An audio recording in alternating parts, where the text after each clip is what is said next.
começar citando o professor Manrich e terminar também citando duas frases que Sua Excelência, hoje pela manhã, disse. Você pode a minha apresentação de 20 slides aí, por favor? Ele, quando abriu o seminário, disse que, ao falar dos 70 anos da CLT, ele usou uma frase bem interessante, que era olhar para o passado e prospectar para o futuro. Disse que, nos 70 anos, o que nós estávamos aqui fazendo, e fez referência posteriormente à fala do ministro Carlos Alberto, que fez uma belíssima trajetória, narrou a trajetória da CLT, não sobre o aspecto meramente histórico, mas, sobretudo, para o aspecto evolutivo, mostrar que ela se torna cada vez mais e sempre presente, mas falou-se muito entre passado, presente, no sentido de prospectar o futuro. E falou-se muito também, hoje pela manhã, dos aspectos da lei do direito material. E o que eu falaria rapidamente, não esgotaria as 2 horas que aqui tem o direito, é que, exatamente, nós estamos falando muito do direito material, mas sem um processo que o torne efetivo, não há direito material que se realize. Então, é preciso que nós também reflitamos por que a lei processual não tem avançado. Quais são os impactos que se tem utilizado para fazer com que o processo do trabalho, que já foi modelo na década de 40, processo rápido, sério, deformalizado, acessível, hoje se torna extremamente difícil chegar ao final no processo e que seja por intermédio de um acordo. Desafio dos advogados aqui presentes, que atuam no Estado de São Paulo, que consigam exemplificar os casos que chegaram ao final do processo sem que o fosse por intermédio de acordo, num tempo razoável. Isso é praticamente impossível. Então, a reflexão que você tem que trazer nesse momento é de que maneira a tecnologia pode ser utilizada para viabilizar a efetividade do processo judicial. Para quê?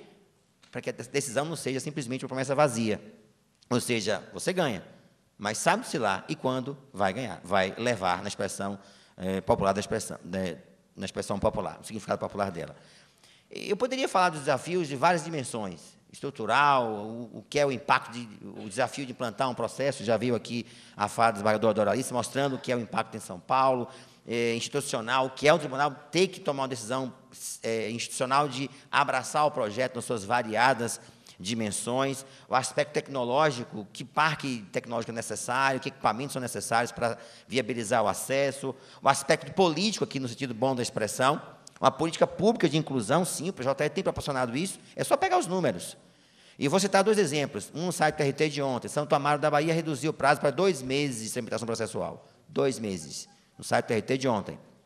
E nas varas onde se utilizou o estudo, inicialmente, de mapeamento para verificar o acesso à justiça, Santo Amaro e Candeias, 33% em uma, 30,1% na outra, em relação aos 3 últimos anos, vamos pegar um dado apenas isoladamente. Ou seja, a ideia de que dificulta o acesso, ela é uma ideia falsa, porque ela não está sendo comprovada pelos números que os dados têm revelado. Então, é preciso que também se analise na perspectiva de que o que ele pode trazer. E o professor Carlos foi muito feliz quando ele disse assim, que as discussões sobre a tecnologia, impacto, dificuldade momentânea, têm ofuscado o que tem mais importante, que é o efetivo acesso à justiça. Administrativo, o que é uma decisão de retirar a pessoa dos seus centros de conforto, das suas zonas de conforto, e fazê-las, isso vale para juiz, advogado, ministros do TST, inclusive, assessores, servidores, serem balançados para que vejam agora um novo pensar o processo, que eu vejo que não é simplesmente colocar a tecnologia ou o processo na internet, cultural, para mim a maior mudança é cultural, é entendermos que o processo não é mais aquele. E eu discutia muito isso com o professor Fred Dier, meu querido amigo baiano, que está à frente do CPC novo, que ele tem uma visão um pouco mais, talvez pela formação técnica de processualista, ele veja apenas como a forma de praticar o ato processual. Eu tento discutir isso com uma nova dimensão, acho que é um novo processo. E aí, em homenagem à academia, eu destaquei rapidamente, não vou utilizar o tempo, o aspecto científico. Ou seja, qual é o desafio científico? E aí eu desdobrei isso em 5 perguntas. É, de fato, um novo processo? Aprendemos aqui na faculdade, nas primeiras aulas de processo 1, que competência é limite de jurisdição. O juiz não pode praticar nenhum ato fora dos limites que a lei estabeleceu. E o que é o Bacenjude? É o juiz de São Paulo, penal contra na Bahia. O que é isto? É o advogado de São Paulo aqui agora, no seu escritório, para distribuir uma ação em Brasília, interpor recurso em Manaus. Nós estamos mudando pilares do processo brasileiro, queiramos ou não. Algumas mudanças, nós nem percebemos que elas aconteceram. Mas elas já são realidade. Eu vejo claramente a carta precatória, daqui a algum tempo, um instrumento em desuso, não vai haver mais precatória. A testemunha irá à vara lá, a vara onde ela é domiciliada, e por videoconferência, sim, o juiz que vai julgar a causa vai coletar a prova. O Supremo já deu sinais disso agora, quando, a partir daquela recusa inicial, que veio aqui, inclusive, de São Paulo, e aí faço uma referência a este fato, porque é importante, o Supremo já referendou na esfera penal, mas ainda na esfera do processo civil aqui, numa maneira num significado mais amplo, no qual se inclui a esfera trabalhista. Então, não tenho dúvidas que, na minha opinião, é um novo pensar a ciência do processo, porque ele impacta. Cito outro exemplo rapidamente, a publicidade processual. Para mim, não tenho dúvidas que tem que ser relativizada na internet. E o CNJ deu o tom, quando disse a Resolução 121 que advogado tem acesso amplo ao processo, mas as partes, o público, aliás, não. E aí eu vou me valer de ministro Carlos Aires Brito, quando uma feliz expressão disse, não se pode confundir publicidade com bisbilhotice.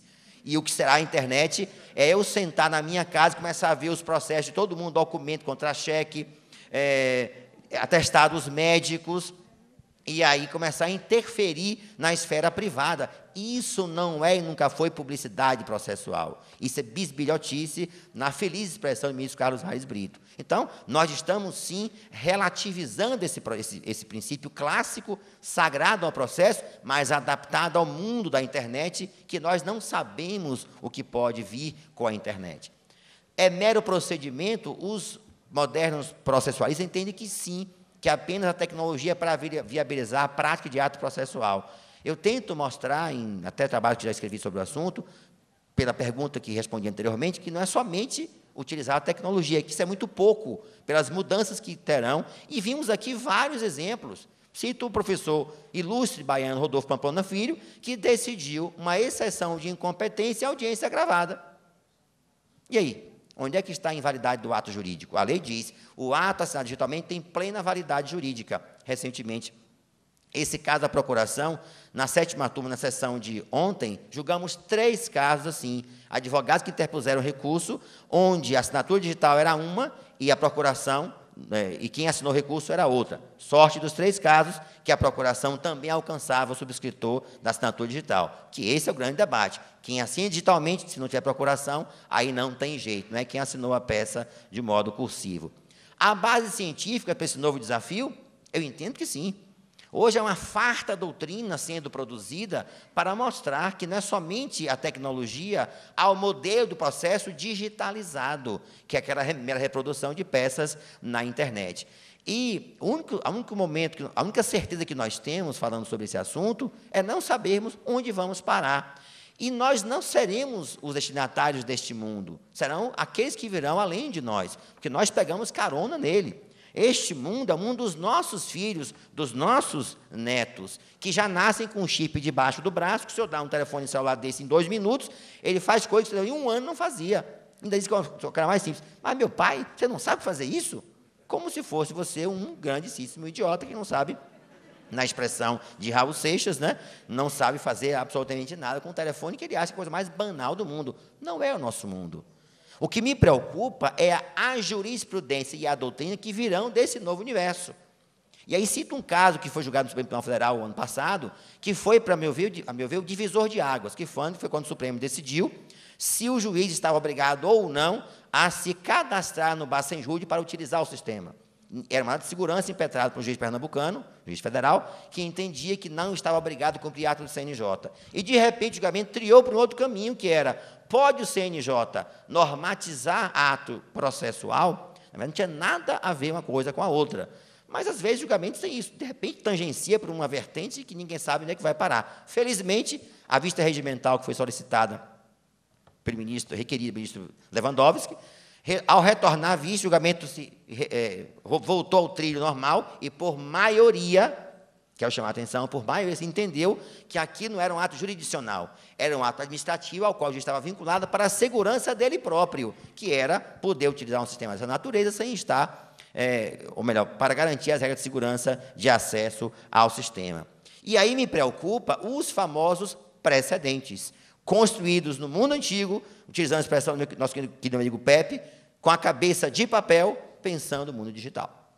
que esta, inclusive, essas contribuições que vêm, por exemplo, da ideia de disponibilização, pode ou não pode, o recurso ser extemporâneo, ou em que momento o prazo é prorrogado, o que é indisponibilidade. São conceitos novos que nós teremos que conviver, porque este é o processo que nós lidaremos nos próximos anos, queiramos ou não, que é uma decisão do Estado brasileiro. Eu participei da Comissão de Estado de Justiça, onde há, e foi dito pelo secretário Flávio Caetano, há uma decisão estratégica do Estado brasileiro nesse modelo, que não começou agora, começou em 92, num projeto chamado ESIG, em que se buscava no Brasil essa realidade que está chegando quase 20 anos depois. E aí, finalmente, qual é a contribuição para o cidadão? Esta, sim, é a grande pergunta a ser respondida. Porque se nós estamos aqui discutindo isso, se o TRT de São Paulo está implantando o PJE, se o Conselho Superior está fazendo um trabalho magnífico pelo Brasil afora, de suporte, de orçamento, tecnologia, de pessoas extremamente dedicadas, servidores, magistrados, que estão fazendo esse trabalho, é exatamente o que pensamos no cidadão. Que se não tivermos essa visão, senhores, não adianta discutirmos nenhum modelo de processo, seja na ciência, seja na lei, seja no sistema, porque não servirá para nada. Porque se nós estamos aqui, é porque nós temos algo que máquina nenhuma tem, que é a sensibilidade humana, como disse o professor Gáudio. É isso que nos faz diferente das máquinas. Que não fosse assim, é muito melhor colocar computadores para julgar do que juízes. É mais barato, posso reproduzir sem concurso público e, de um dia para outro, troco o obsoleto pelo novo. Felizmente, não é assim. Então, para não dizer que, apenas para registrar, que entendo que o grande debate ele é jurídico, sim, é o repensar o novo direito processual a partir desse novo contexto, em contribuição doutrinária, sim, científica, sim, jurisprudencial, do mesmo nível, mas nunca deixando de colocar na ponta do debate o cidadão brasileiro, marco essencial para tudo isso. Porque, se não for assim, não adianta nem estarmos aqui discutindo nesse evento magnífico. E apenas para mostrar aos senhores, esse número eu acabei de receber do meu querido amigo Ricardo Monhalen, mostrando que não é uma realidade utópica. Já alcançamos quase 40% das varas do Brasil em PJE, é um dado exponencial que os senhores têm que ver presentes. É pensar sempre que, se há alguma coisa aqui, em algum lugar já aconteceu, tem uma solução que pode ser viabilizada. Já há quase 170 mil advogados cadastrados no sistema, mais de 500 mil de processos ajuizados no PJE, são dados do mês agora de setembro, quase 21 mil servidores usando o sistema, mostrando que a realidade, de fato, é uma realidade que não tem retorno, ao contrário, caminha a passos largos, embora a passos pensados e medidos. A largueza do passo não quer dizer responsabilidade, e o presidente Carlos Alberto tem feito um trabalho magnífico de repensar o que deve ser mudado, com a coragem de levar a discussão o que tem que ser mudado, mas sempre na dimensão de que é um projeto sem retorno. E eu disse que comecei citando o professor Manriche, e quando ele disse hoje pela manhã que sentia, ao se referir à CLT, como operário da construção desse monumento que ainda não acabou. Exatamente assim, e aí, parafraseando Sua Excelência, homenagem pelo grande evento que a Academia realiza em São Paulo, também me sinto assim. E gostaria muito que todos nós, sei que o desembargador Doris também pensa assim, o ministro Carlos Alberto, o professor Gáudio e tantos os que participam desse projeto, seja como servidor, advogado, magistrado, procurador, enfim, nessa condição. Porque sem a visão conjunta e o trabalho coletivo, este monumento será construído, ainda que sem a nossa presença, o que certamente não ocorrerá. Muito obrigado a todos, boa tarde, e retorno a palavra cerimonial.